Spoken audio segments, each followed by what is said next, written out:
This week we're covering everything from a thrilling storm on board the Explorer of the Seas to the latest updates in cruise line earnings and the launch of Princess Cruises' incredible 131-day Pacific itinerary. Plus, we'll dive into the latest news on Regal Princess cancellations, and I'll share some personal adventures, including floods, work chaos, and even a vet trip. Buckle up for a whirlwind episode. Ahoy travelers, it's Amy here with your weekly Cruise News Roundup and my thoughts on some of the biggest stories of the week. So what is the worst storm you've experienced while cruising? Well, guests on board the Royal Caribbean's Explorer of the Seas sure took a ride during a recent transatlantic voyage. On November 7th, the ship hit an unexpected squall that caused a rogue wave to strike the ship, tilting it dramatically. Thankfully, no major injuries were reported, but videos show guests sliding across the deck while still in their chairs. The captain slowed the ship and corrected its position within minutes, keeping everyone safe. There were some minor injuries, but nothing major. Cruise ships are built with heavy steel and stabilizers, making them very resilient. Now, during construction, engineers should ensure the center of gravity and buoyancy are designed to handle rough seas. Now, while cruise lines do their best to avoid bad weather, not everything can be predicted. Royal Caribbean has its own chief meteorologist monitoring forecasts to help the whole fleet avoid severe weather. In cases like this, though, some storms didn't show up on weather radar. Fear not, though. Not only are incidences like this rare, but protocols are in place to handle these situations and keep everyone on board safe. So let me know in the comments if you've experienced a storm while cruising. Now, we went through a strong storm on a cruise once where we could see the water just sloshing out of the pool right there on the Lido deck as the ship danced in the waves. Now, the next morning, most of the passengers and half the crew were laid up with seasickness. Thankfully, we weren't. Well, if you're dreaming of grand adventure, Princess Cruises has unveiled a showstopper for 2026. A 131-day Circle Pacific journey that covers some of the most iconic and remote destinations around the Pacific Ocean. So departing from Fort Lauderdale, this voyage will replace the previous World Cruise Plan, offering an incredible 60 port stops in 19 different countries. So highlights include Hawaii, French Polynesia, New Zealand, Australia, Japan, Alaska, and more, wrapping up in Los Angeles on May 16th of 2026. Princess is calling this voyage an invitation to explore the Pacific's rich diversity. As John Paget, Princess Cruises president, put it, this is about immersion, volcanic landscapes in Hawaii, vibrant cityscapes like Bangkok, tranquil spots in Alaska, and deep dives into culture across the Pacific. There's also a shorter 115-day option that goes from Los Angeles if you prefer something a bit shorter. But is 115 days really shorter? And for those who just want a taste, there's also going to be a smaller week-long, I believe 7-day segment that you can go on and decide if this is even for you. So those who book by the end of the year, they're going to get early booking perks like the Princess Premier Package, which includes premium beverages, specialty dining, crew appreciation, and even unlimited Wi-Fi. Plus, you'll get up to $500 onboard credit, complimentary economy or first class airfare for select staterooms, and transfers from major airports. If you have the time and money, would you want to go on a cruise like this, one of these long cruises? Do you think you would miss those that you left behind back home? Or maybe just that's a lot of vacationing? Let me know in the comments. So third quarter earnings came out recently, and cruise industry news broke down the top 3 lines: Carnival Corporation, Royal Caribbean Group, and Norwegian Cruise Line Holdings. With the third quarter taking in the busiest time of the year for cruising, the summer, which also includes the Alaska season, looking at these numbers can tell us a lot about how well a cruise line is doing. Carnival Corporation, the world's biggest cruise company, includes multiple lines, including Carnival, Princess, Aida, Costa, Holland America, and Cunard. They came out on top with the best net income of the big 3 with $1.8 billion, which is up significantly from last year's $1.1 billion at quarter 3. Not only did they pull in the highest income, but they outpaced the gains year over year from Royal Caribbean Group and Norwegian Cruise Line Holdings. However, if you look at net income per passenger, Carnival's taking in the least. It seems like this is a case of quantity. Carnival Corporation has more lines, more ships, and more passengers than the other two companies. Carnival comes in at just under $62 per person. Royal is just over $75, and Norwegian is between at around $73 a person. Along the same lines, Carnival's operating cost is lower than the other two. Now, when talking about these numbers, you have to remember that we are talking about corporations, not individual cruise lines. And Carnival Corporation has some really high-end cruise lines out there. Each of these corporations are taking in multiple lines. Speaking of Carnival, Carnival has changed embarkation times for nearly 200 upcoming sailings. Guests booked on the Pride out of Baltimore and the Spirit out of Mobile and Seattle on cruises scheduled from December to spring of 2027 have been notified that their departure time has been moved up 30 minutes. Now, while Carnival has not explained why cruises leaving out of these ports have departure time shifts, it is possible that it either has something to do with operations at these specific ports or an attempt by the line to adjust fuel efficiency by adjusting sailing speeds. If they leave out 30 minutes earlier, they don't have to sail quite as fast.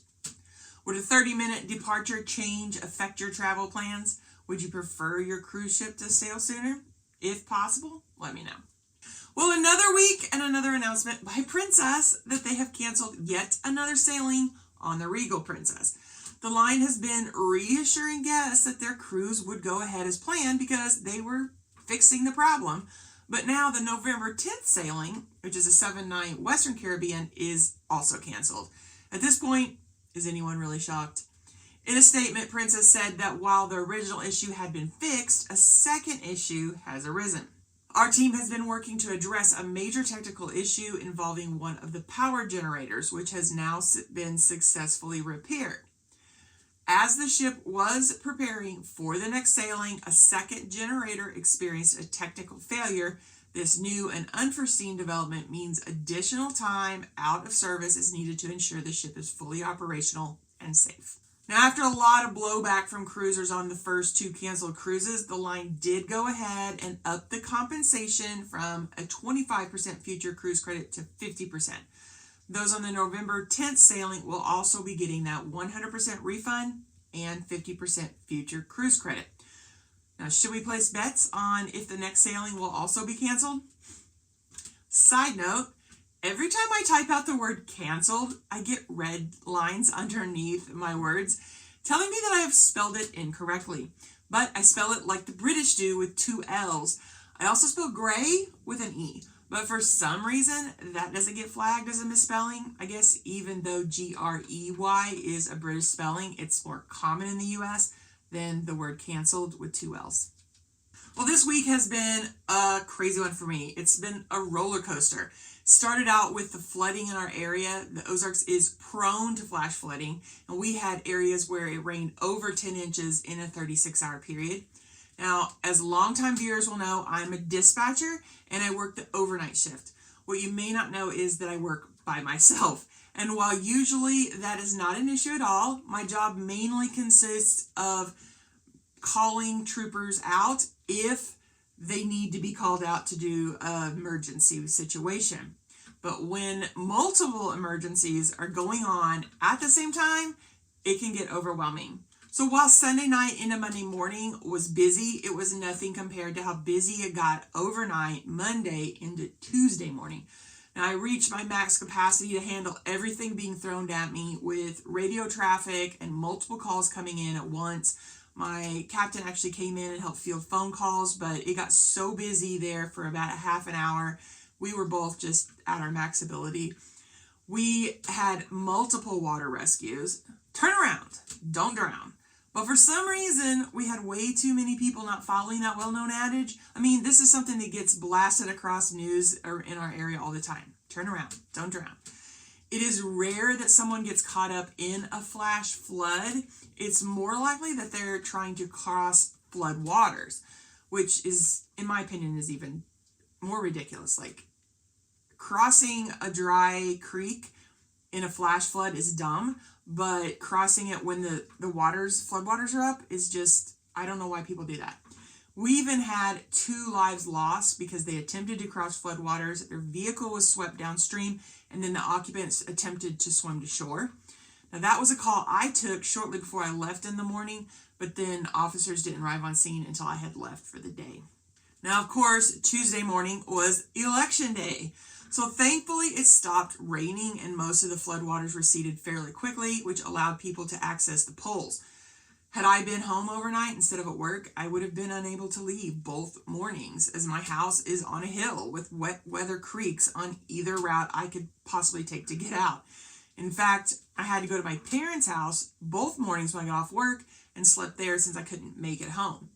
To get there, I had to go the long way around, since the way I would normally get home was under more than 3 feet of water. Now, it was a long week for sure. I felt like I had done a week worth of work after only 2 nights at work.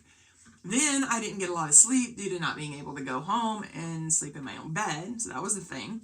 Friday, I had to take my cat to the vet because she had been having labored breathing all week and it had just been getting worse. I was afraid that it meant that she was having heart failure. She's older, and the vet confirmed it. I mean, she's 15. It's not totally unexpected. The vet was able to give her a diuretic shot there at the clinic and then drops for me to take home. Now, it's reduced the fluid around her heart and it will extend her life, but it's just a matter of time at this point. Her breathing's still rapid, but it's not as labored. I keep checking to make sure that she's breathing. I look over and I'm like, okay, is she breathing? Now, it's going to be a stressful time and there's just no telling how long she has left. And if that wasn't enough, one of my tires started going flat on me last night. The hose on my portable air tank was cut in two, maybe by mice, I don't know. It's been a while since I used it. So my brother had to bring over one to air it up. I tried to go into town and get my tire fixed this morning. We have 2 tire shops. One I knew was closed. The other one online said it was open till noon, but apparently they've changed their times because they were not open. Luckily, it isn't leaking fast, so I ended up coming back home and trading for my mother's rig because she's out of town for the weekend. I swear, if it's not one thing, it's another. Now, of course, this week wasn't all bad, and overall, I'm still excited and optimistic, but it was definitely a roller coaster of a week with some highs and some lows. And here's to hoping that next week is more of a normal week. I love roller coasters, but not when they are my week.